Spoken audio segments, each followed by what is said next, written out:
All right, we are live. Good morning. Morning, Cynthia. How are you today, Amy? I'm all right.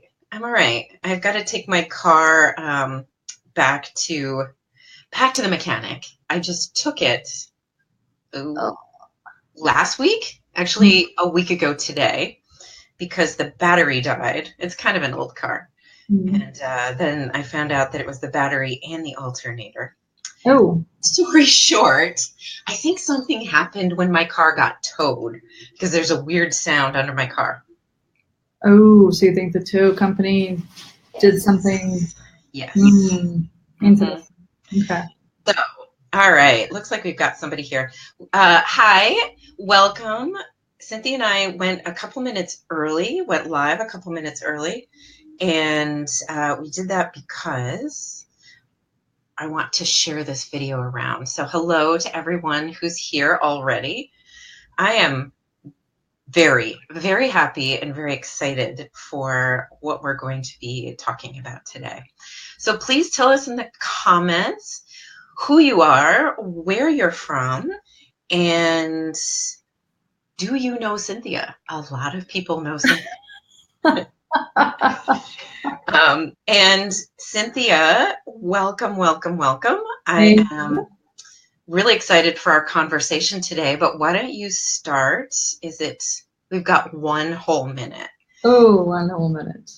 I don't Well, know. one whole Western minute or one whole Pakistani minute? That's the question. Well, you and I are Americans, so let's say it's an American minute, which I understand is very different. That's true. That's true. And we're both currently in America at this point, but on opposite ends of the coast. I'm on the West Coast. You're on the East Coast. Yes. Good morning to you. Yes. And good afternoon to you. So it's now, hey, it hit 1:00. So why don't you tell us a little bit about yourself? Who are you? Who is this Cynthia Ritchie lady who everybody seems to know? Well, that's a good question. And for those who think that they know, they have to list my nickname in Pakistan. That's the way we'll know if they truly know what my nickname in Pakistan is. I am currently a documentary film producer and director. I have been working on a travel series throughout Pakistan for the past couple of years now. And I was originally invited into Pakistan back in 2010 when I was I was living in Houston working on a political campaign. My candidate won, and the South Asian community was very instrumental in voting her into office. So Indians and Pakistanis voted Anise Parker into office. And then during that time, or right after the elections, the floods of 2010 happened to Pakistan. And I had a lot of Pakistani American friends. A number also knew me through government and politics, and I'm also a trained mediator. I do conflict resolution for the court systems for the state of Texas. And I had worked on a number of cases involving the South Asian community. So I was known in government, politics, and conflict resolution. And so when the floods happened, I was essentially invited by the Pakistan Chamber of Commerce to take a tour of Pakistan, sort of a type of humanitarian aid trip, if you will, do an assessment of organizations that I felt were doing good work on the ground, because Pakistani Americans, in their own words, explained to me they didn't know who to send their money to, who to support in the humanitarian aid efforts, right? And so I represented the city of Houston as sort of an informal goodwill ambassador. The mayor sent letters to the president, prime minister of Pakistan at the time. So I met the government officials that were in power at the time, did a couple of quick tours, and then fast forward, the federal health ministry at the time invited me back as a communications lecturer. So I had an opportunity to live in Pakistan for about 3 years, and for the better part of, since my time of 2010, I spent most of my time actually in Pakistan. But I wanted to get away from the aid world. I did not feel like that aid was practical. I felt like the aid dependency quotient was causing more problems than it was doing good for the people of Pakistan. And there was a lot of suspicion associated with aid workers, frankly. And so I wanted to do something that would be helpful for their country, something that would be helpful for my country. And ultimately, it turned into me doing a modern version of what's been known as George Ka Pakistan. And George Ka Pakistan was a very popular TV series, I think about 15, maybe 20 years ago, that showed a British journalist traveling to Pakistan and exploring the country through his eyes. And anyone that's over 40 years of age remembers this series very fondly. And they would tell me, Cynthia, you travel this country so much, you should do a film series like this. And so now that's what I am doing. That's where it started. Yes. Wow, that's amazing. So it's amazing. And I've seen some of the videos that you've done from Pakistan, and they're incredible. So this is also why you know so many people in Pakistan. Now, you are, by the way, welcome, Cynthia Ritchie. You're in my virtual classroom here on Facebook. Thank you, Amy. This is my first time. I'm excited. And by the way, I don't know what the parameters are or the rules for your classroom, so please tell me. Well, we will certainly talk about that, because our topic today is exactly about this. So, but what I wanted to say is that you do have this large following of people from Pakistan, and I understand now that you actually lived there, which is quite interesting. And I will tell you right now, since we are going to be talking about etiquette, social media etiquette, I received none too few messages from people saying, you have to tell Cynthia about me. You have to tell her about this. You have to show her this. And I'm like, no, you can watch our video, because that's not how this works. Now, so the rules here in the classroom are essentially, you and I are teaching live right now, and what we ask from the students or the audience in the classroom is to please ask questions. Please put comments in the comment field here and participate with us. We would love to know where you're from. We would love to know if you know Cynthia. You can just write in the comments, I know Cynthia, but please tell us where you're from in the world. I know we've got lots of people from South Asia, but who else do we have here today? I am going to be talking with Cynthia. We're going to kind of free format our conversation about social media etiquette, but she and I had a very long conversation last night about this in preparation of today's live video. And it's timely, it's appropriate. She and I have experienced many of the same issues, the same levels of kind of surprise that somebody else would say such a thing, disrespect. And what we know and what we want to talk about today is that there's so many cultural differences between all of us. And to answer your question about what are the rules in the classroom, the rules in this classroom are that everyone uses English to communicate. You can only join, you can only be approved as a member if your name is written in English, if you agree to write questions and comments in English, and if you have a profile photo. The other rule, these are the simplest rules in the world, rule to join is that you tell us where you're from, because we want to know how global we are. And right now, the classroom represents 77, I think that was my last count, 77 different countries, and we have about 5,200 members.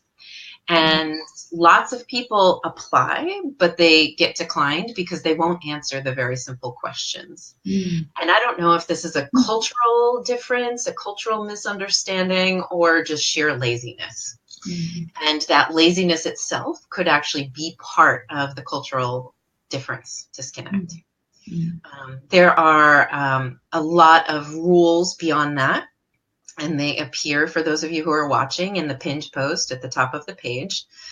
And Cynthia, if you don't know this, I have got about a dozen mentor teachers from around the world who are teaching all sorts of topics, from entrepreneurship to leadership, cryptocurrency, marketing, branding, anything related to how to build what it is you want to build in the world today.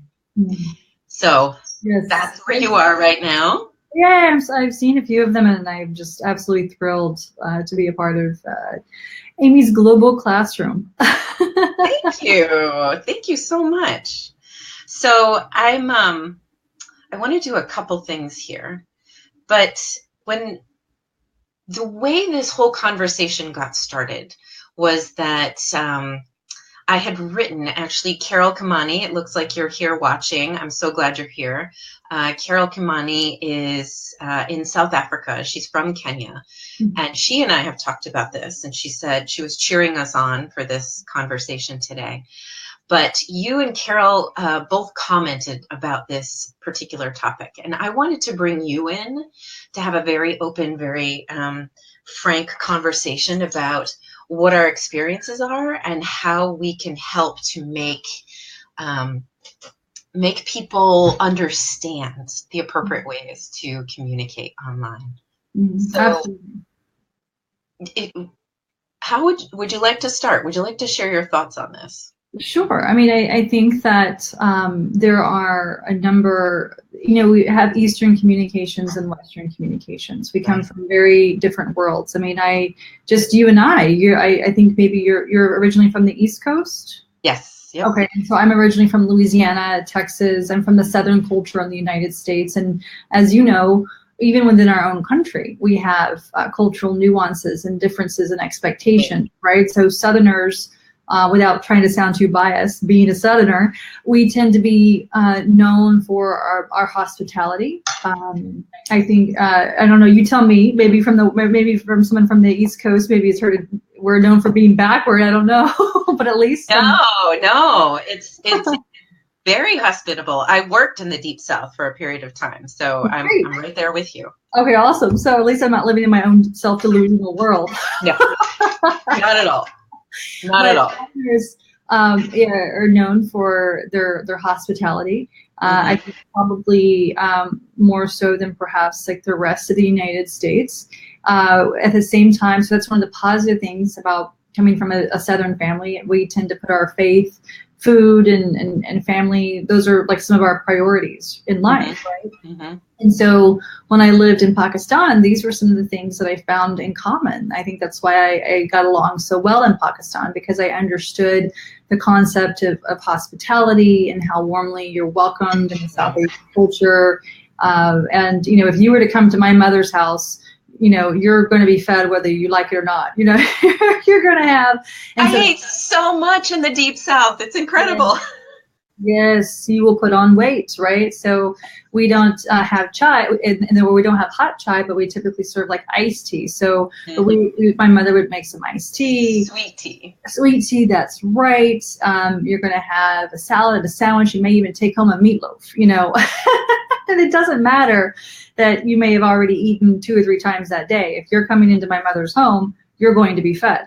Right. So this was something that I picked up on right away in Pakistan, and of course put on some weight. And I like to share this story of like my mother first heard I was going to Pakistan. She was of course a little bit nervous, and so after having been there for a couple of weeks, she and I had a Skype call, and she got to see my upper torso, and she was like, "Oh, hey, Cynthia, it looks like you put on some weight." And I was like, "Probably, mother, because everywhere I go, the Pakistanis feed me."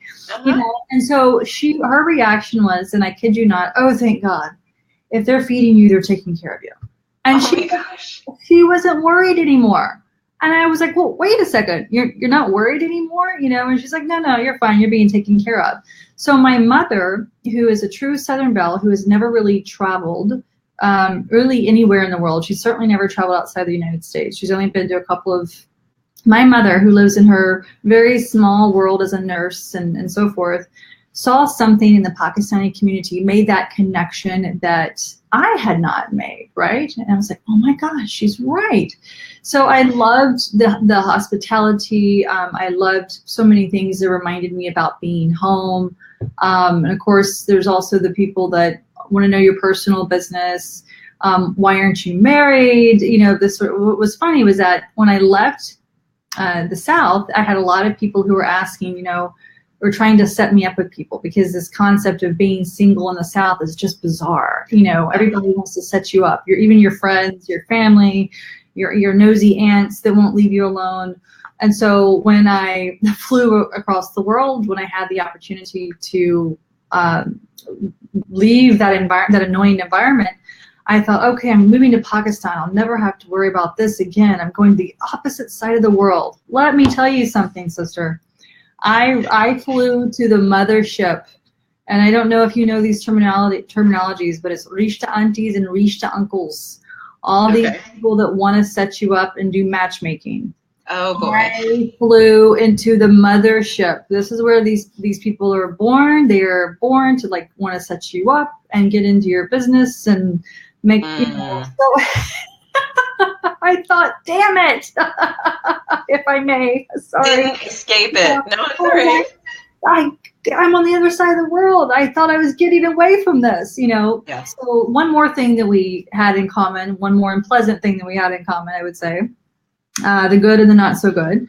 And then, you know, as I traveled, I overwhelmingly saw far more positive things than I did negative things. But yes, there were negative things, and I think that the lessons learned are mutual lessons that I've learned, just like I'm learning from your lesson today, your lessons in your classroom today.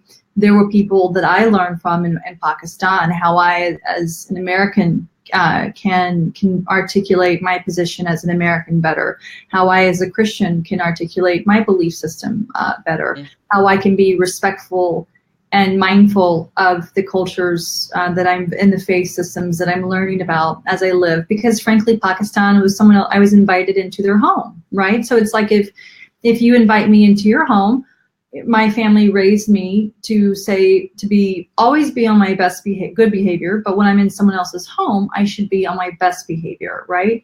And so I'm in your home right now. I'm in your virtual classroom. I'm in your home by your invitation. So for me, what does that mean? That means I should be on my best behavior because I'm representing my family.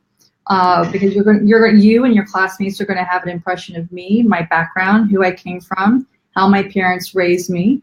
You know, you may formulate an opinion about my belief system or where I'm from in Louisiana and Texas. You know, you never get a second chance really to make a first impression. And so when I went to Pakistan, I was invited into someone else's home. And so I wanted to be the best American Christian that I could possibly be, and hopefully leave as good an impression as I possibly could. And in the process, I learned so much about myself and others, and many things that we can improve on together. Yeah. Thank you. I mean, it's actually, let me pause for a second and say thank you to everybody who's watching. Everyone, please share this video. And Cynthia, I will ask, would you please share this video as well? Absolutely. We're talking with Cynthia Ritchie today about social media etiquette. And this is really a much bigger topic.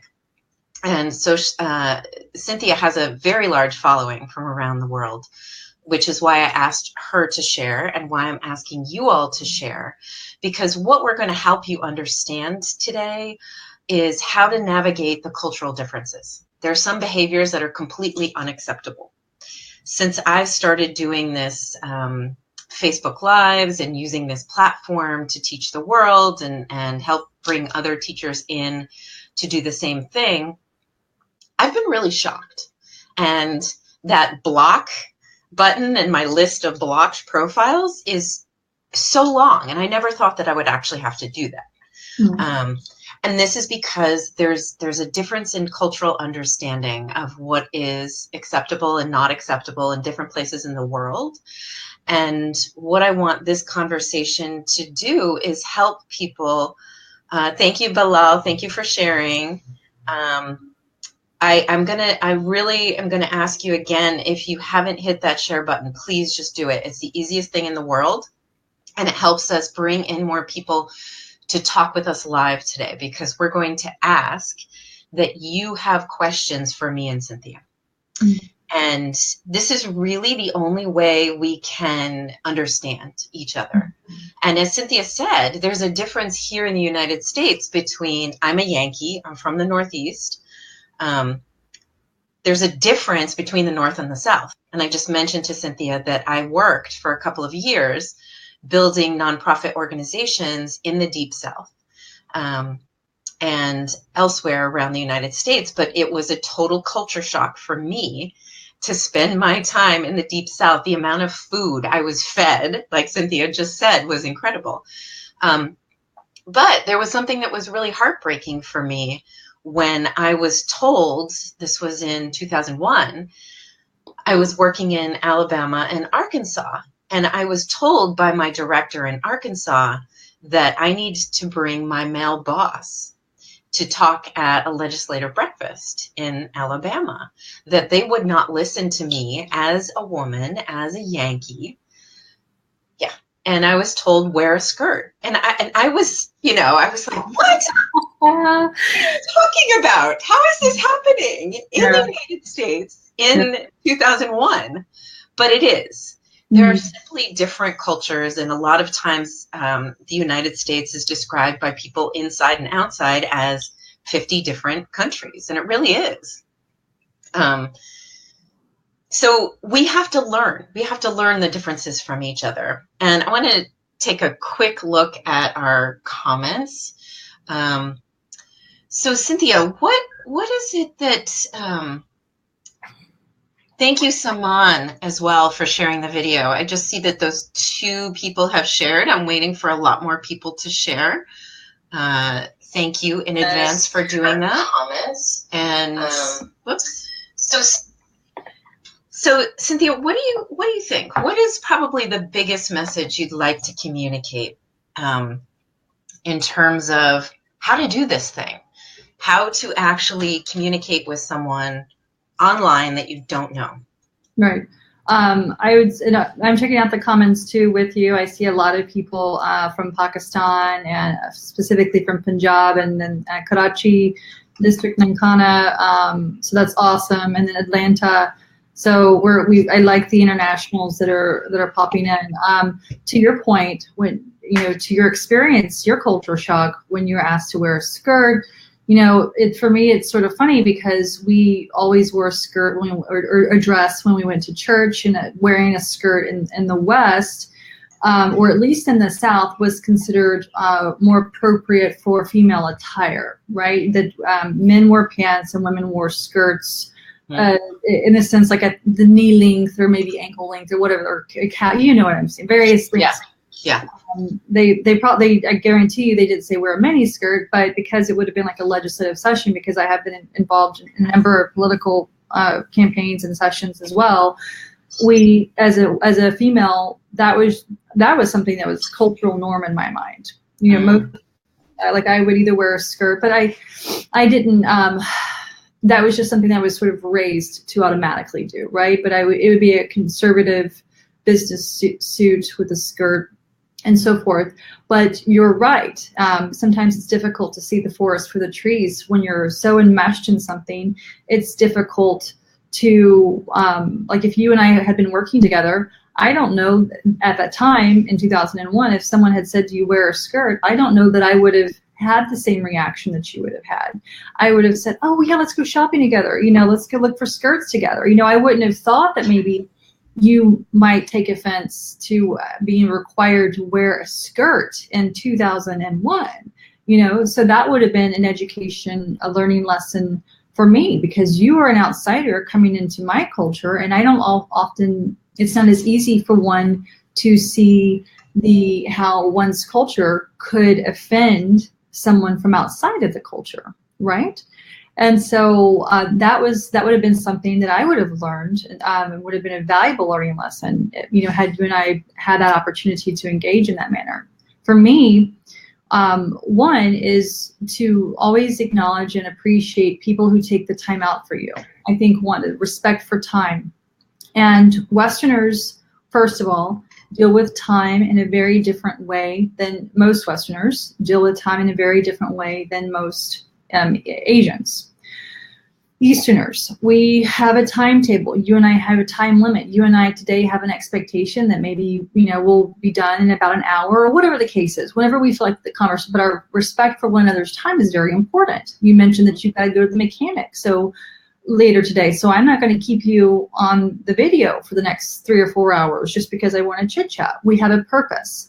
We have meaning behind this conversation, and you are a teacher. And for me, teachers were to be respected at all levels, right? So my respect for your time and my lessons that I learn are really at the top of my priority list.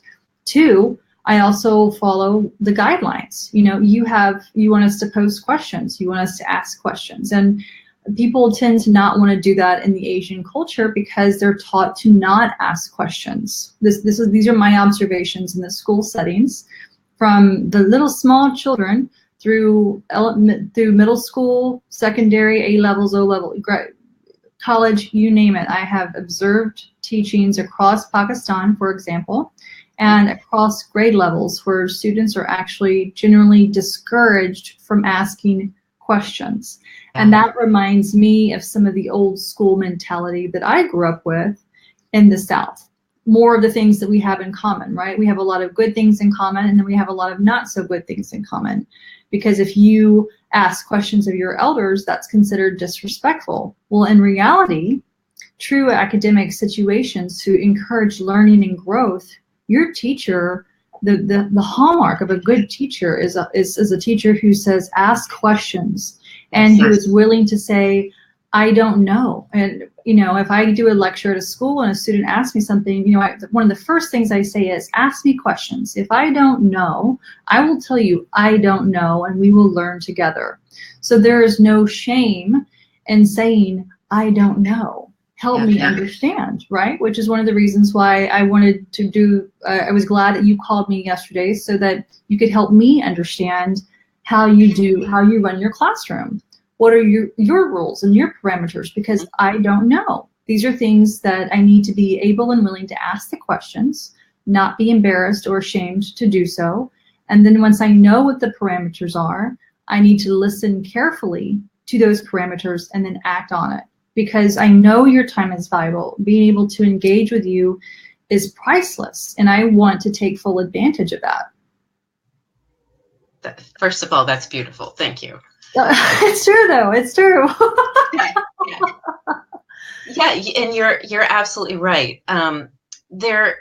See, that's the thing. There are rules, right? Every classroom, every place of business, every country, every household has rules. And I believe that there are some similar threads that we can trace through these different places.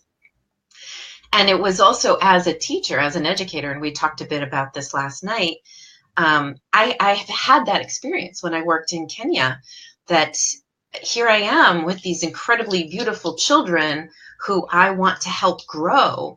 And the tools that I have at my disposal, how I teach, how I motivate, how I inspire, are very much based on dialogue, asking questions, and demonstrating what you know, role playing, and having fun, enjoying education with your full being.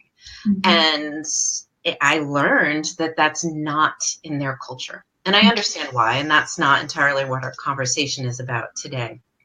But it's really important that we figure out and find those common threads and know what the do's and don'ts are, essentially. I think that's the best way to teach people. If they can remember a do or make a list of do's and don'ts, that's probably the best way to kind of help people understand. Mm-hmm. Beyond saying, God, the best way to do this is travel the world. Mm-hmm. Now, not everybody is able to travel the world. You've been extremely fortunate. I've been fortunate. And I know we'll continue to travel and learn from more cultures. But I've even found that it's difficult sometimes to ask someone from a particular culture, teach me about your culture. Teach me what's different. Mm-hmm. Because if they don't have an understanding, or if they themselves are not really interested in understanding how my culture is different, then I'm essentially hitting a brick wall and I have to find another way around, mm-hmm. right? So just to make this conversation a little bit scandalous, Or they may be, or like, before we get to the scandalous Yeah. part, which I can't wait. Or or that person that you're trying to get to learn to get to open up about their culture may not have had that prior exposure, and therefore may not know how to articulate or communicate about. They just may simply not know. Right. And to me, that's one of the things that I've learned in Pakistan is that of a certain the youth, which is it's one of the most populated nations on the planet and one of the largest subsets of youth population really in the world. The youth are very industrious.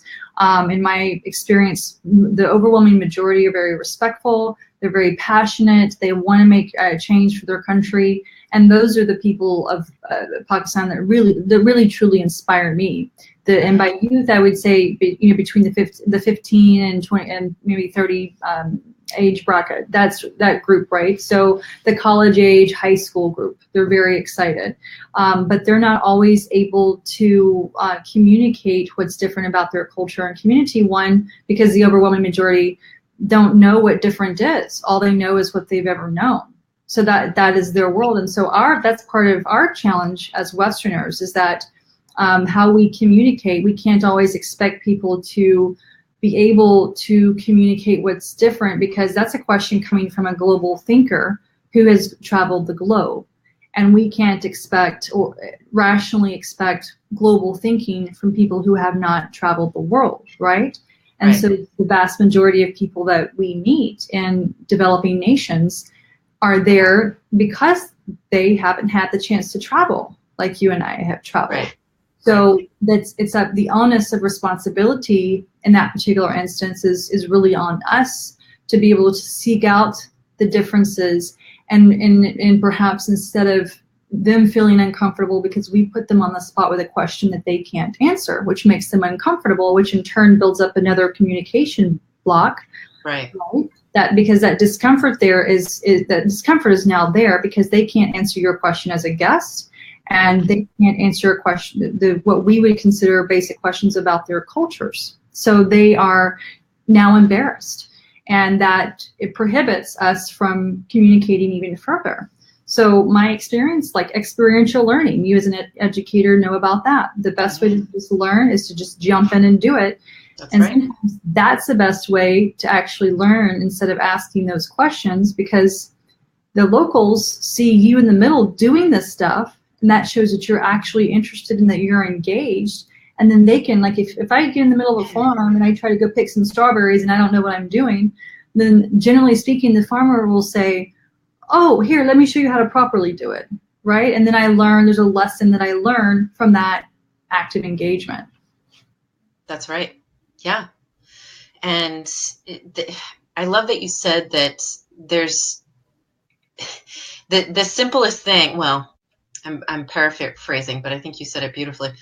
You know, some things can end up being offensive that actually aren't. Mm-hmm. So that's why I wanted to go into this, and I'm putting this on screen because sometimes inappropriate communication ends up being scandalous. And by that, I mean, I personally have received so many inappropriate messages through social media. And by the way, this is not unique to Facebook. It's almost like clockwork that I get an inappropriate message through LinkedIn. A man who's writing and saying, I know that this is not what LinkedIn is for, or I hope you read this whole message because I think X, Y, Z about you. And I don't even read those full messages because that's not why I'm there. You know, right. And I've received several marriage proposals. I've been told I need to marry someone. I am constantly asked about my private life. And I don't post about my private life. The only thing about my private life that ever appears on my social media is my cat. And for my friends, my family. You know, you get to see pictures of me with my family, but never public. So what can we do about that? What should we say about that? And tell me about your experience as well. When you say inappropriate, so yeah, we have layers within that one question, right? So what's your definition of an inappropriate message? Maybe different from someone else's definition of an inappropriate message. And then you said it's not limited to just Facebook. You've also experienced it via LinkedIn as well. So for me, so back in 2007, 8, and 9, when I was working for the city of Houston, I was actually teaching social media before it became a common household term, right? And so and I was surrounded by people that had worked for the government for the longest time. And they had no idea. And I was like, look, Facebook, Twitter, LinkedIn, these are going to become communication tools to help us effectively network and communicate with our audience. And this was when MySpace was huge. And I said, no, MySpace will become obsolete, XYZ. And so I use my social media as a networking tool and a business tool. But I also have a very busy schedule, as I know you do, right? So I also, within that context, I know that your time is very specific. This is the timeline that we as Westerners tend to have. We wake up in the morning, we have our schedule and so forth. We know what we're going to do for the day. We have our plan. And if I'm messaging you, it's generally because it's going to be quick, to the point. I'm not going to spend 15 or 20 minutes talking about, how's your day and how's your cat, or at this point, because you and I are both businesswomen and we're both traveling, and I know quick answers. I'm not going to be offended if I get a quick yes or no from you, because I know you're busy, and I know you well enough to know that you're not going to be offended if I say yes or no, because you know that I'm not there. I don't sit on Messenger all day long and chit chat, because I don't have that kind of time. Now, to your point, so that's the first thing is, what's your definition of an inappropriate message? What's your definition? And then I'll share my definition. Okay. So my definition is anything that is not respecting me as who I am to that person. So if someone sees me and they decide that they want to reach out to me and they only know me through the context of my classroom, my virtual classroom, then they're connecting with me on a professional level or an educational level. And I've received several appropriate messages that are saying, Miss Amy or ma'am, thank you for what you're doing. I'm really, I'm learning a lot, or this is a valuable platform. Can I help? I would love to teach. Or I would love to interview you. These are appropriate ways of communicating with me. Good. So people that are asking you, addressing you respectfully, which we agree that ma'am or Miss Amy, these are respectful addresses as is befitting your position, and then asking questions about how they can learn and how they can be helpful. So those are excellent examples, and I've received a number of those too. And I always try to make the time to respond to those individuals who are respectful on my social media as well. And so those who are respectful on my social media will get my attention when I'm able to do so, and I will try to engage with them. I will try to take a little extra time to engage with those who are respectful. But that's related to my social media. Mine's more of a travel log, right? Yours is a teaching classroom. So you have different expectations within your environment than I do in my environment. At the same time, we both understand the concept of being respectful.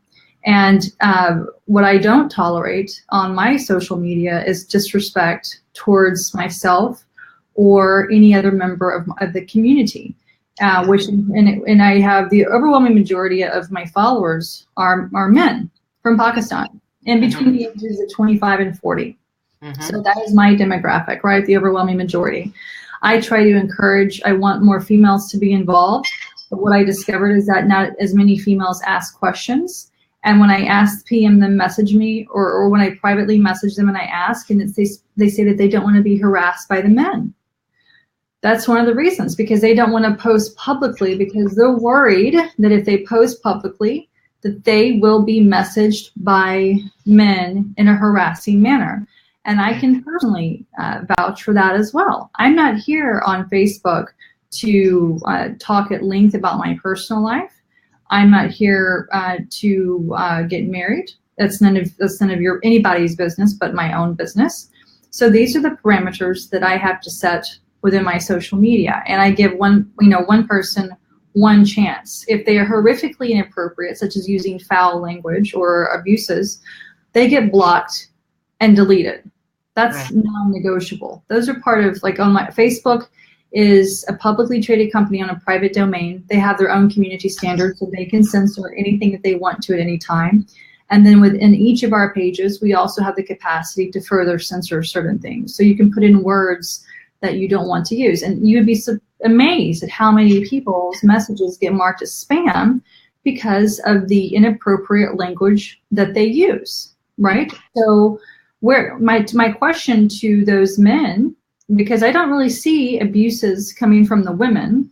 This is why I say this. It doesn't mean that it doesn't happen. There have been a couple of inappropriate comments coming from IDs or profiles that list themselves as being female versus male. And we also, Amy, have to take into consideration trolls or bots, right, that are paid to create discontent and discord amongst the social media audience.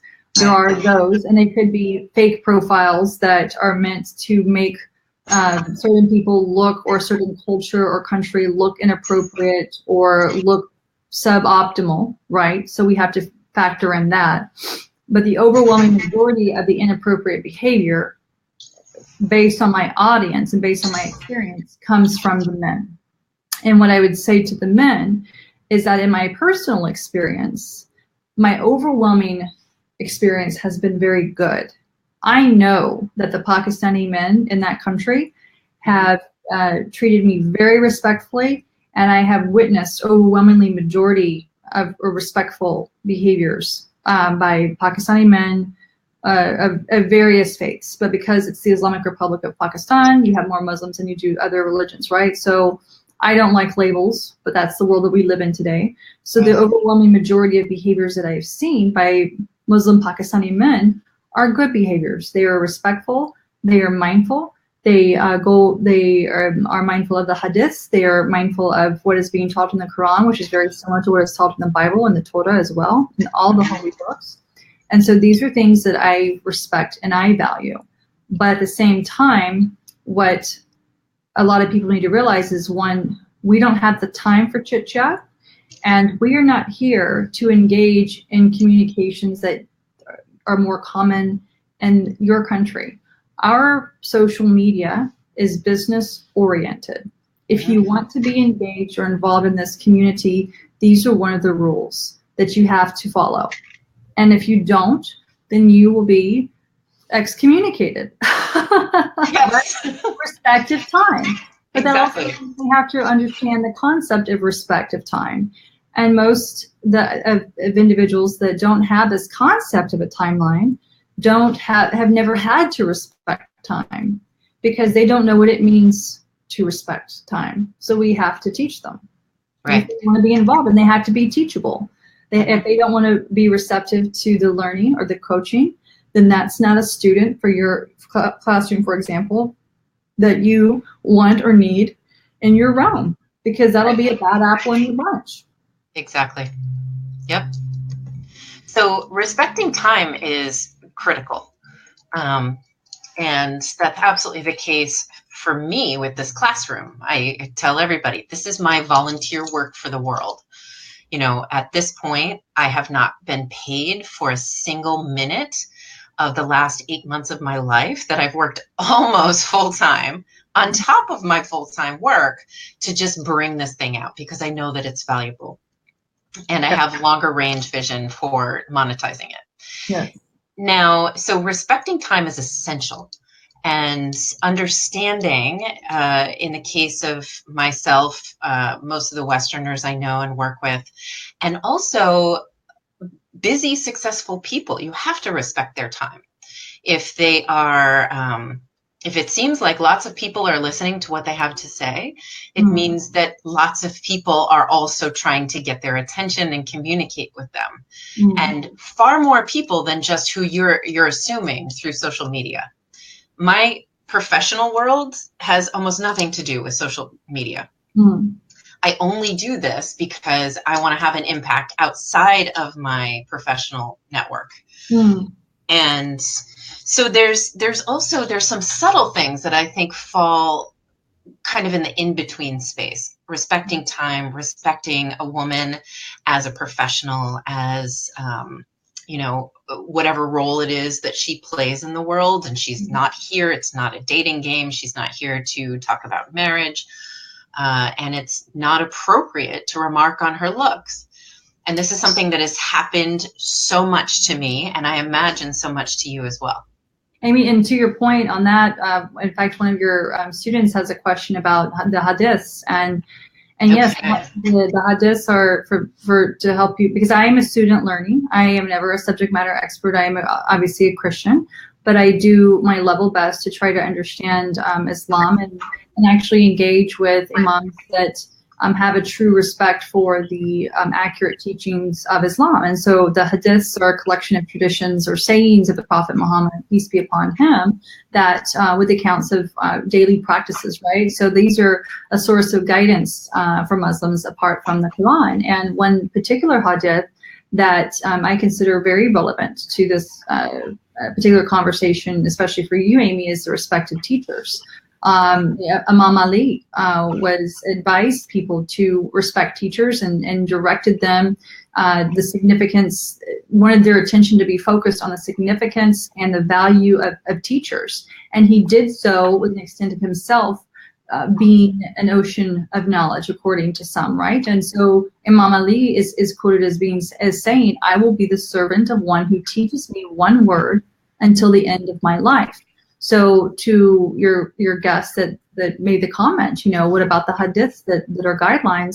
Yes, respecting of teachers is a place of high priority, just like the respect of women. There is an entire chapter in the Quran dedicated to Jesus' mother, Mary.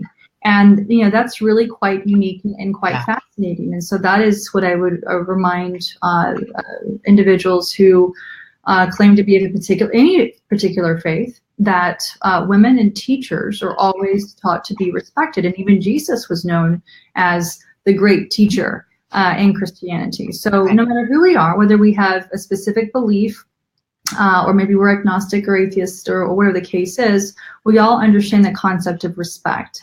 And if we don't understand it, if we can't be taught that, then what that essentially means is that individual does not have that concept of respect themselves. And if they're not coachable, then they don't need to be a part of this community. That is such an important point that you just made.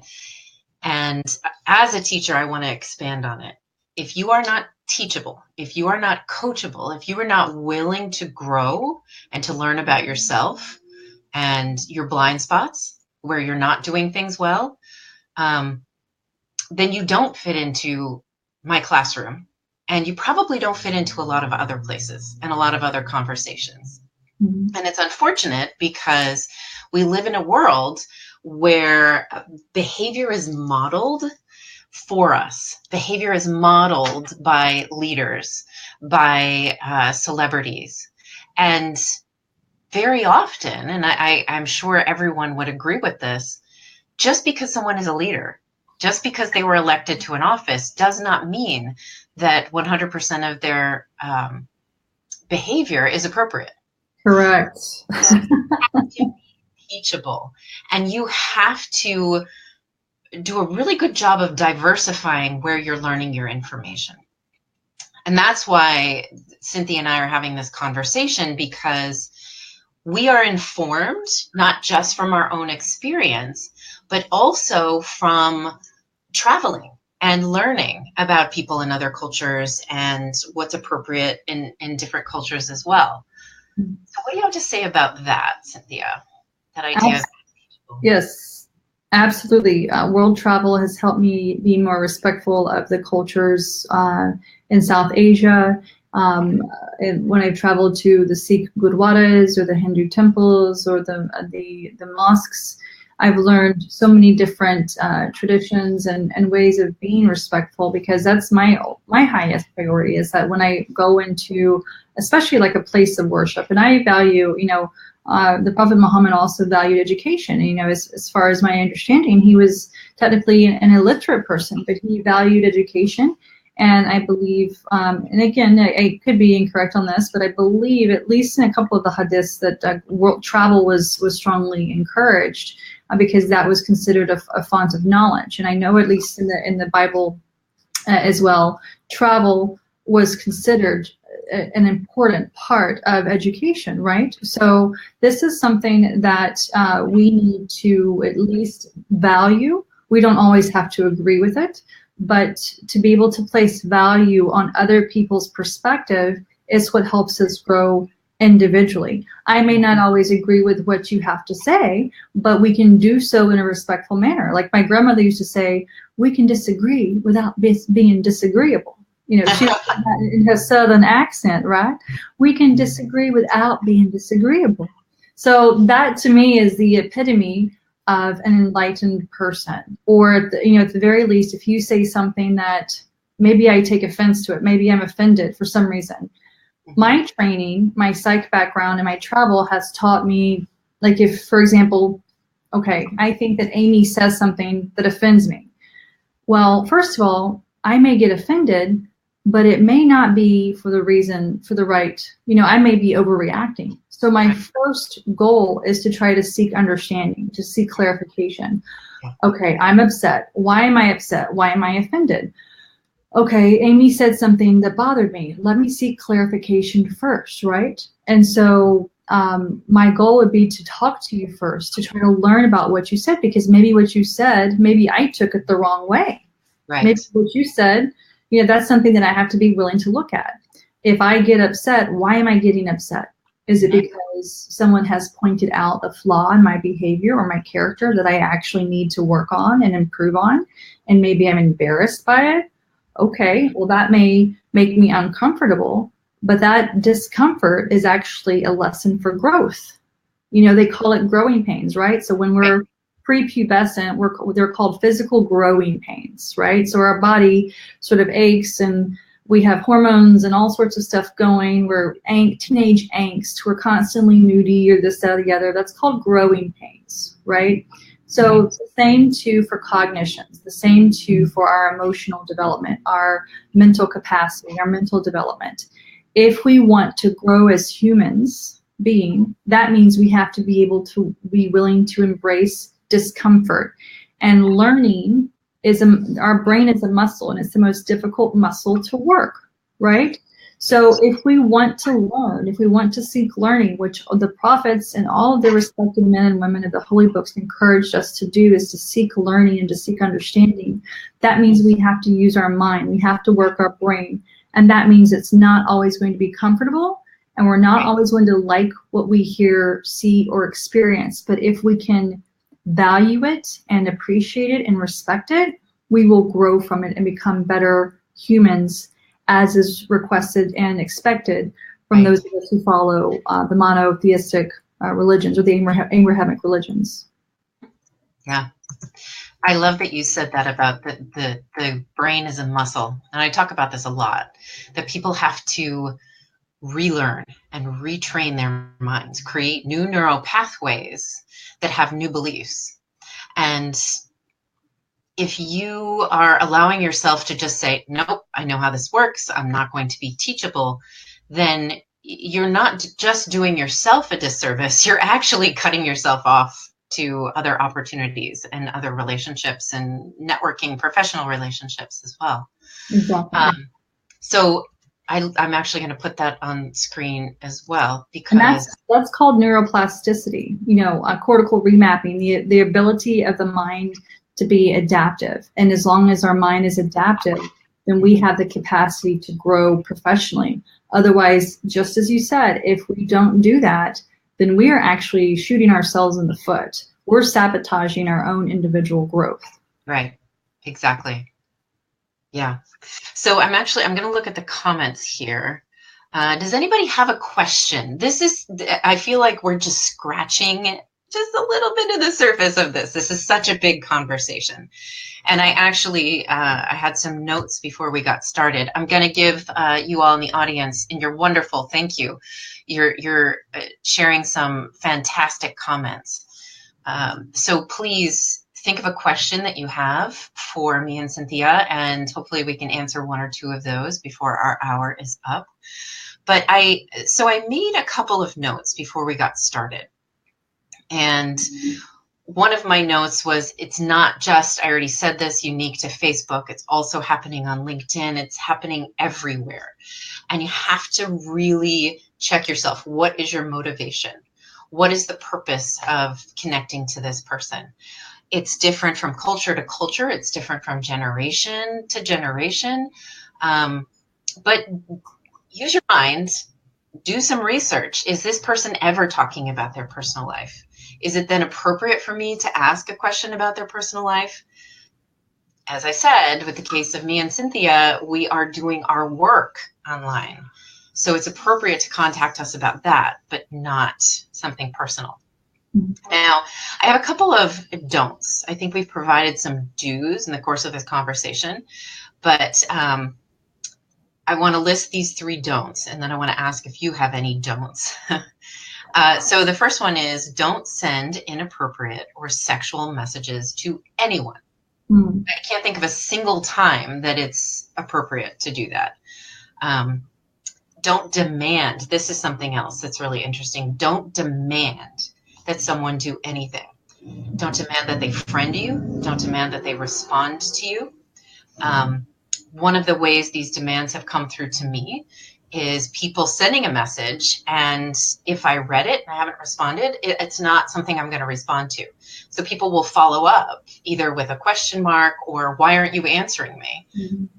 Like, you've just put the period on the end of the sentence. I'm not interested in that.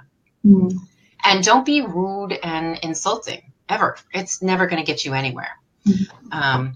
And like I said, we're just scratching the surface. This is a very big conversation.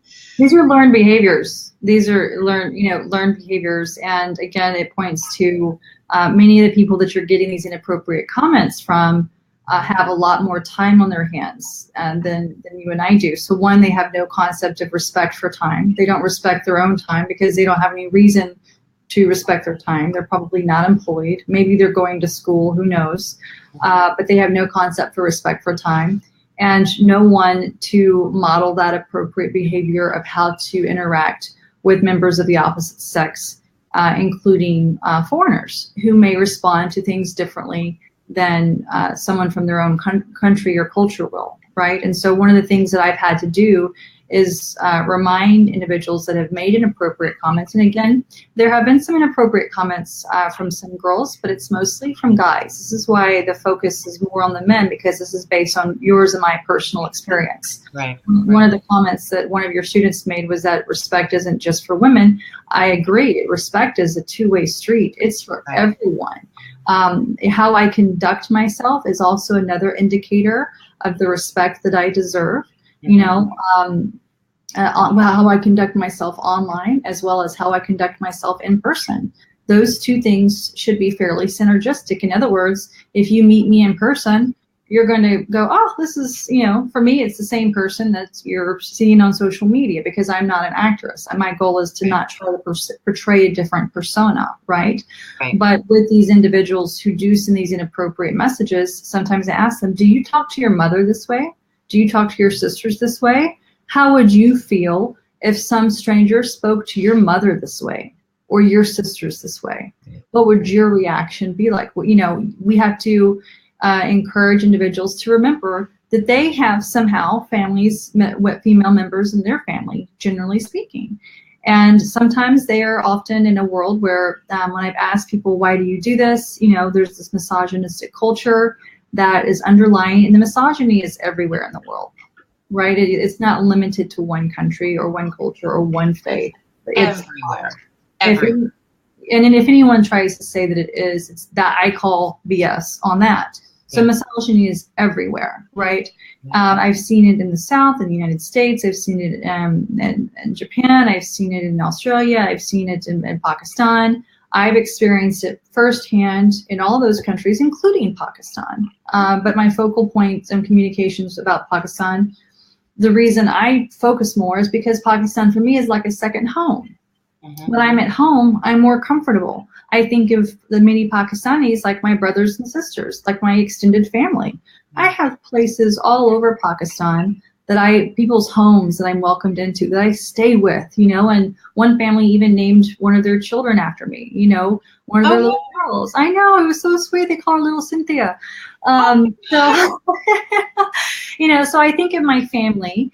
I think of Pakistanis as a very large family, but like all families, we have our disagreements. We have our boundaries that we have to set with one another. I mean, even with my own mother, sometimes she'll want to talk on the phone much longer than I will. I'll have to say, Mother, I love you, but I gotta go. Yeah. Or Muja Jana Hai. Heard you, it's Muja Jana Hai. I've gotta go, right? So if I'm busy and I have to do certain things, I have to set parameters with my family.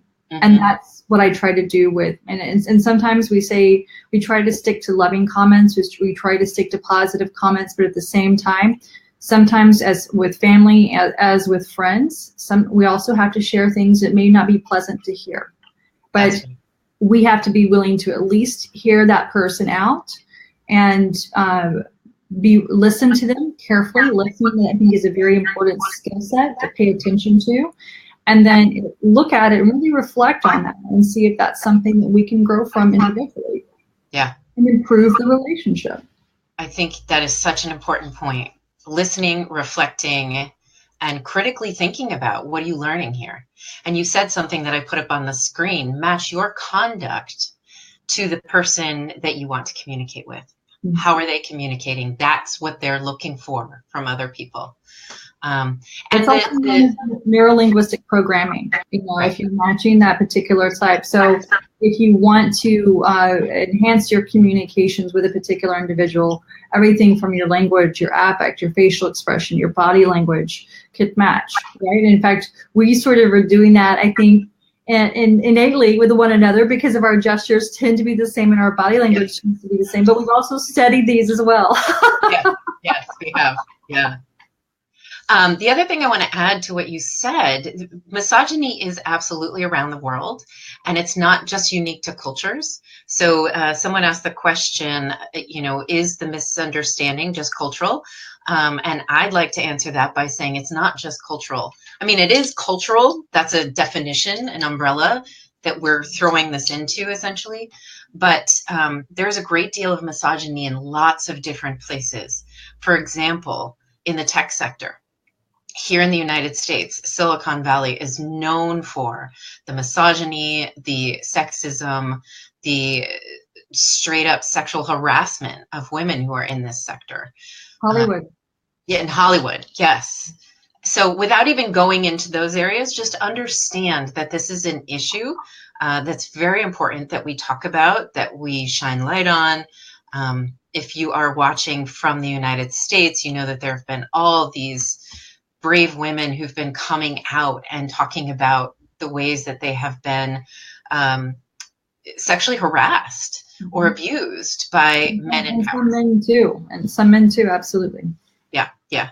And men are being abused. So this is not, as Cynthia said, this is not that we're saying men are the only ones who are being inappropriate or being abusive. This is our experience. And she and I can only speak to our own personal experience. And I think that this conversation is so valuable that we need to continue it. Do you agree, Cynthia? Absolutely. Okay. And in fact, there was one request here. Let's see if I can find it. Somebody made a comment that Pakistanis are busy watching the PSL, the Pakistan Super League. The Karachi Kings, by the way. So in the world of cricket, not that I'm a cricket expert by any stretch of the imagination, but I am aware of the success of the Karachi Kings. So over the Peshawar Zalmi. Nice. See, you guys, she loves you so much. So you really should trust that what she's saying is from a deep place of love for your. I say this with love in my heart. Right, exactly. And I do too. I'm a teacher. Hey, this is why I'm doing this in my classroom. I have blocked, removed people from my classroom who are inappropriate and disrespectful to other members of the class, and specifically of women in my classroom, because women are the extreme minority, unfortunately, in my classroom. Mm-hmm. And I am doing the best I can to really level the classroom. Why is that, Amy? Why is that you think that the women are the minority in your class? Women are minority in my following too. That's a common thing we have. I don't know. It's one of the things I'm most concerned about in the world. It's why I work with girls and women. I think that it's easier for men. I think that it's easier for men to just say, sure, I'll join this. Let me hit join. And to not really give a second thought to the fact that they're just opening themselves up to a larger community. For a woman. Do you know what the age demographics are of the men in your classroom? No. But I think it's consistent with what you've described, 20 to probably 35. Yeah. Okay. And I started this classroom to actually bring in more teenagers, to teach entrepreneurship to teenagers. Mm-hmm. And that's still my passion. It's still my goal for the classroom. So the thing that I want to communicate, especially with this classroom, is that it's extremely important to me to make this classroom as diverse as possible and make it represent the real world. So that means I've been working very hard to find other women to come in as teachers and teach their expertise, and to make sure that there are as many women as men. Because I think that when it comes to women and girls, my own experience, especially working with orphaned, abandoned population of girls in Kenya,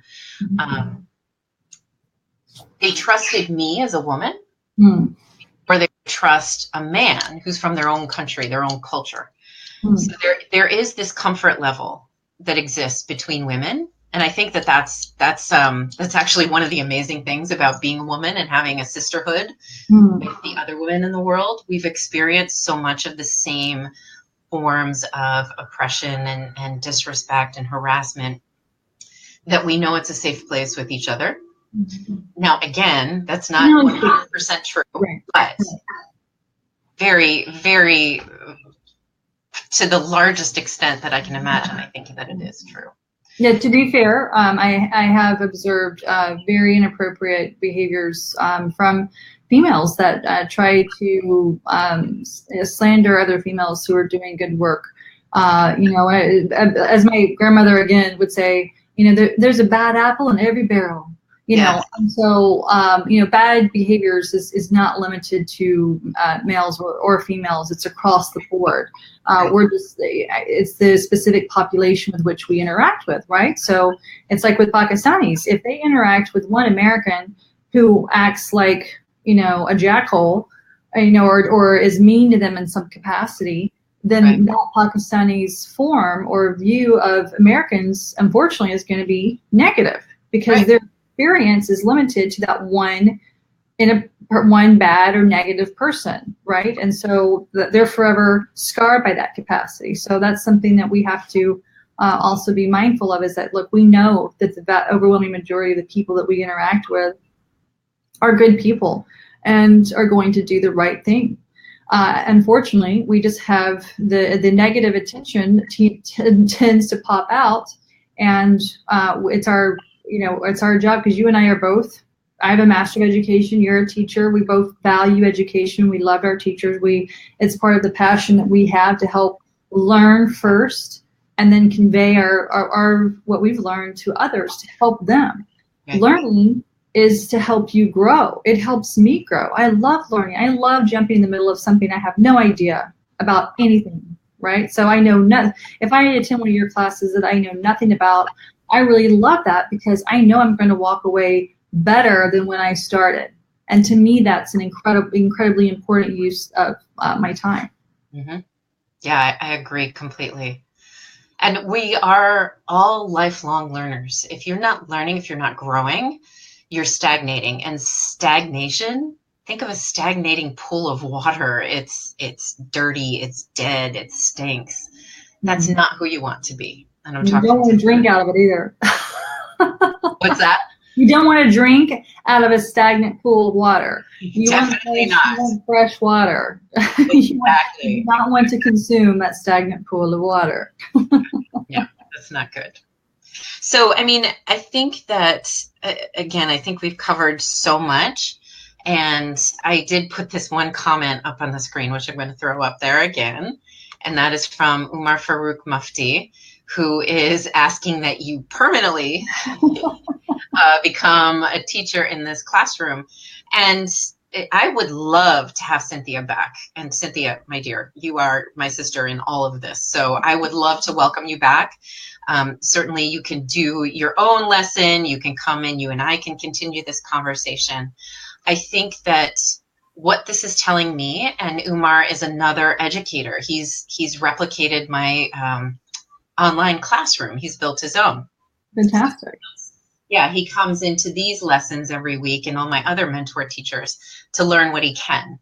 Mm-hmm. So I think this is also another a great source of information and insight to what he sees people needing in Pakistan. It's absolutely what I want to do more of and talk about more for everyone in the world. We just need to be doing a better job of this and stop looking to leaders. Let's look to each other. Let's build the kind of communities that we want to be part of, that we want to leave as our legacy in the world. So I think, let's see, is there another? Yes, Asif Khan says learning is a nonstop process. Every moment is a learning moment. Completely agree. Yes.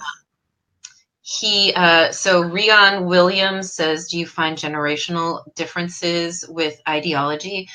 Rion, I think that's a really good question. I'm going to actually ask you to come back and ask that question again, because I want to wrap this up. We are 10 minutes over our hour, and I'd like to have some kind of closing thoughts and figure out when Cynthia and I can offline figure out when we can get her back in here. So, Miss Cynthia, do you have any last thoughts to share? God, we've talked about so much. My mind is over. I want to make a piece of curriculum for like 10 different topics we've come up with. Sure. Absolutely. First of all, Amy, thank you very much for your time, taking out your precious time to be able to spend this with me and sharing your parameters of your classroom. That helps me understand what your expectations are. Me as a guest, it's always important for me to remember that I'm a guest, and this is your classroom and this is your digital home. So thank you for making the time for me. Thank you for helping me understand your rules of engagement, so to speak. And I absolutely respect your willingness to learn about other cultures as well as my willingness to learn, because I think we have to model the behaviors that we wish to see in others. And you're absolutely correct when you say we don't have leaders. And I can say that for both America and Pakistan. We don't have enough leaders modeling the desired behaviors for a civil society. And when you turn on TV shows like Jerry Springer or any number of talk shows, infotainment in Pakistan, people are slapping one another, they're throwing water on one another. In America, we have too many Western programs that are just not focusing on how a progressive civil society should conduct itself. So you are what you eat, right? There's that expression, you are what you eat, what fuel you put in your body, what you eat, what you watch, anything that you consume impacts who you are and who you become, right? So it's one of those challenges that we have, and it can become addictive, because we tend to want to people tend to want to focus on the negative things. They'd almost rather watch the negative, sensationalized media rather than feel-good stories or objective stories that help, take a journey through the world. That's a conditioning that we have to be able to detach ourselves from, and it's not easy. So once we realize that what we consume infects and affects our behavior, and how that translates into our interaction with other humans, we have to be able to recognize that and then be able to reverse engineer it. It's like a fear or phobia. right? A phobia is a learned fear. And anything that's learned can be unlearned. If people have learned bad behaviors, they can unlearn it. But it's not an easy process. And we have to be willing, like going to the gym. Very few people I know, unless they're power athletes or power lifters or athletes or whatever, very few people are like, yes, I'm going to the gym today. No, it's pain because they know they're going to experience physical pain because they're going to break down those muscles, and that's the way it should be, right? But they also know that that pain means growth. You're breaking down those existing muscle fibers, and then they're going to regrow stronger and better than they were before. But you have to go through that pain first, that discomfort, and the same for the mind, the same for the brain. That those of us who are willing to go through those obstacles, those of us who are willing to go through those mental challenges and grow are going to be the ones that succeed at what we want to do. And that requires focus. And for those, there are plenty of students out there that don't know what they want to do. And that's okay if they admit, I don't really know what I want to do.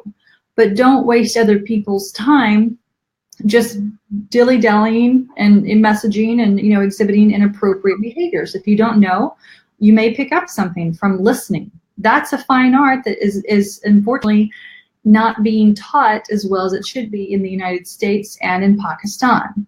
So rote memorization is what's forcing people to remember certain specific things, which is so detrimental to us as an emotional development, right? So giving back feedback, less active listening, acknowledging what the other person's saying, giving them plenty of time to express their thoughts, and then articulating, if I understand you correctly, this is what's happening, right? So that fine art of listening and needs to be taught more in our school systems, in all of our education systems. So in any case, final thoughts are, I have always seen far more in common between the U.S. and Pakistan, the good things and the not so good things. We have just as many challenges in this country as Pakistan does. It just is under different labels. We have our own extremists in Christianity, as there are in Islam.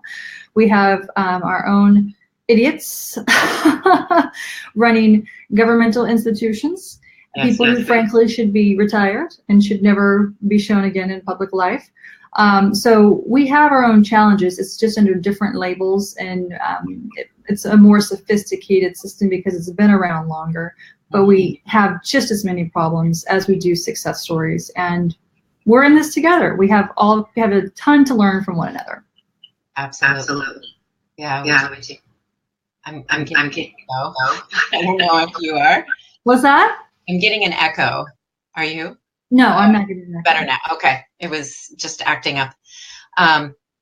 So yes, I agree with absolutely everything that you've said. And the thing is, if I can leave the viewers with anything, do not judge a person on their nationality, their whatever decisions their government is making, whatever you think about the last person of that nationality that you met, or what you've been told on your television.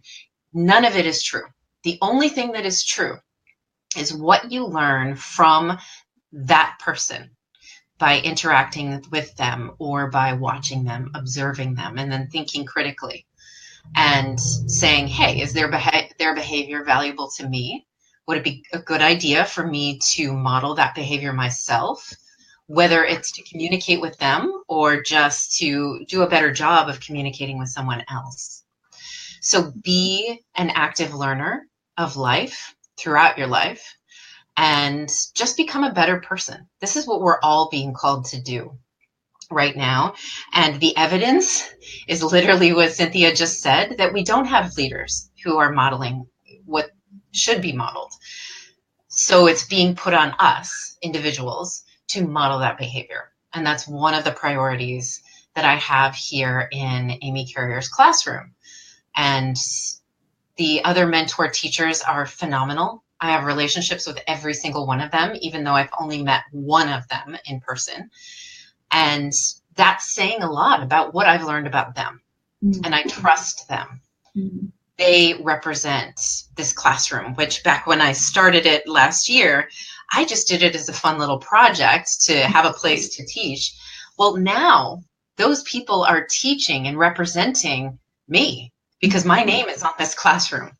So I want you to think about how you can do a better job of representing yourself.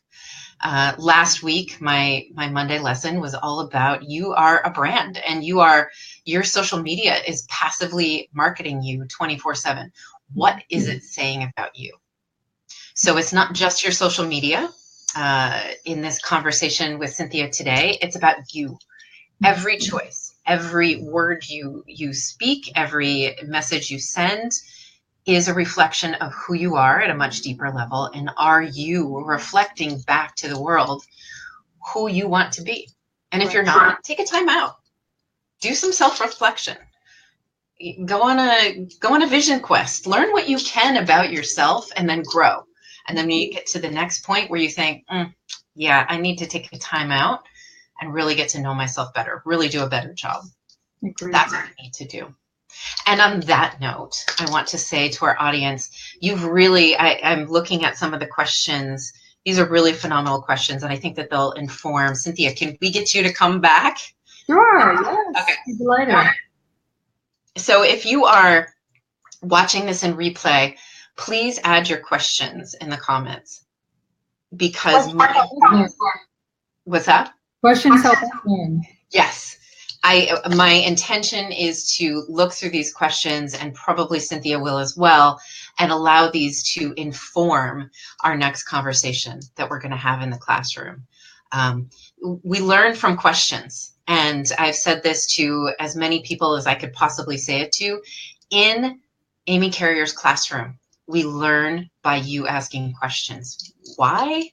Because when you ask a question, you're being thoughtful, and you're also speaking the thoughts of 5,000 other people who probably didn't have the courage or the creativity to ask the question the way you did. Mm-hmm. So we all learn together, the mentor teachers and I, and there are lots of members of the classroom who are phenomenal teachers as well. And Sharif just popped up. He's one of the lingering teachers who's in the classroom. We are all here to help one another. So this is your classroom as much as it is mine. And we are going to look at what your questions are, the things that you have left here for us to reflect on. We're going to reflect and grow as well. And I'm going to put one more comment up on screen. And this is from a young lady I'm very impressed with. Mm-hmm. And it is my hope that I can bring her into the classroom as well. And she is Kashish. She actually grew up in the UK, and she moved back to Pakistan, and she's been doing some really incredible things.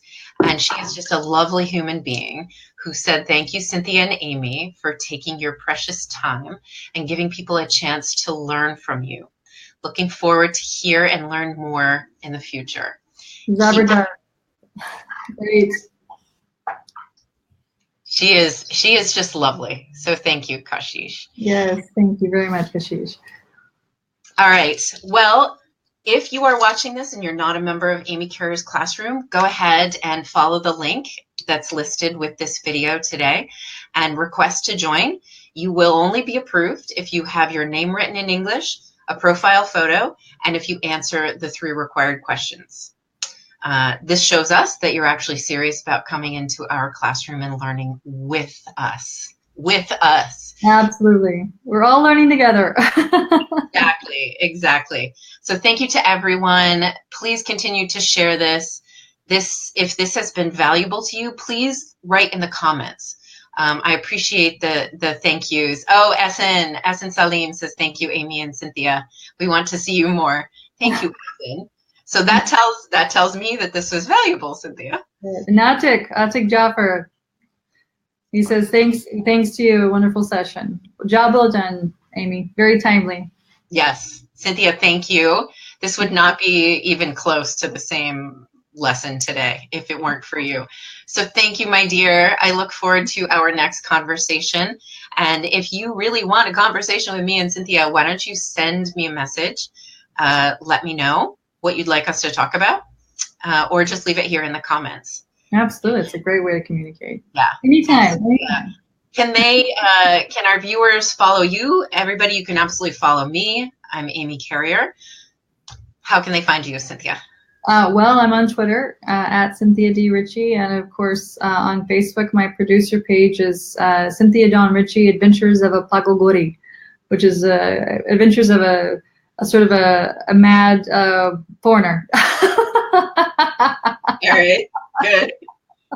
That sounds good. All right. So I'm going, is that it, Cynthia? I think so. Bastika, I think that was a great lesson for today.